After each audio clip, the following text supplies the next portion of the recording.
Okay, what number are we down to?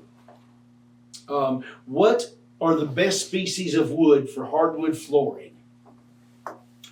Well, I'm going to assume you're asking from a structural and longevity angle, not from an aesthetic angle.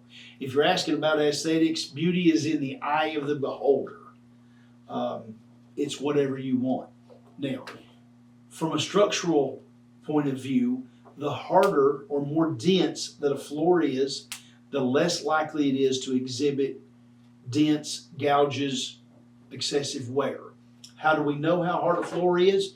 There's a test called the Janka test that measures the density. It's how we are able in the flooring business to compare all hardwoods one to another, the different species, and get good, honest information.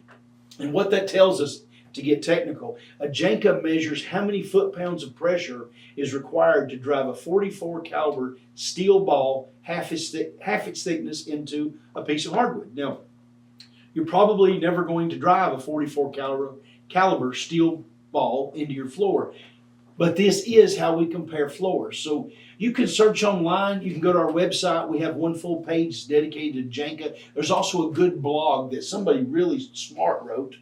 Must have been me. No, it wasn't, it was me. That explains that into a little bit better detail.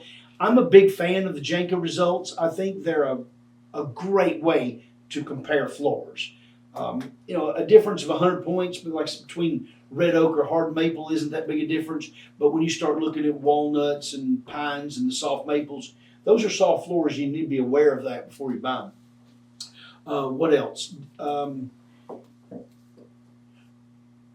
One of the downsides to the harder floors is, certainly with hickory, is they expand more quickly with moisture changes than a softer floor.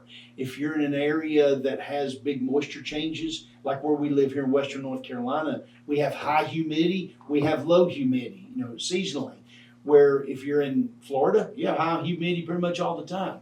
Or if you're in a cabin that you're not going to have air conditioning, or you don't want to run the air conditioning, you want doors and windows open, stay away from a hickory floor, certainly a wide hickory. Maybe a 2 1/4 you can get by with. I wouldn't go any wider than that. Drop down to a red oak and you can go with a 3 1/4. That's things that you want to look out that are not necessarily qualities, or about the quality, but they are qualities of the floor, and they need to be taken into consideration. Outside of that, I don't think there's any attributes of a species that impact choice in flooring. Cosmetics. What? Cosmetics. The hickory will have a lot of color changes. Aesthetics. Cosmetics are what you wear on weekends. That's pretty funny, wasn't it? Yeah. Price. Hickory is probably the most expensive. Red oak is probably the least expensive, just because supply and demand. Red oak is a prolific tree. I mean, they're everywhere and all up and down the Appalachians, so you can find them anywhere.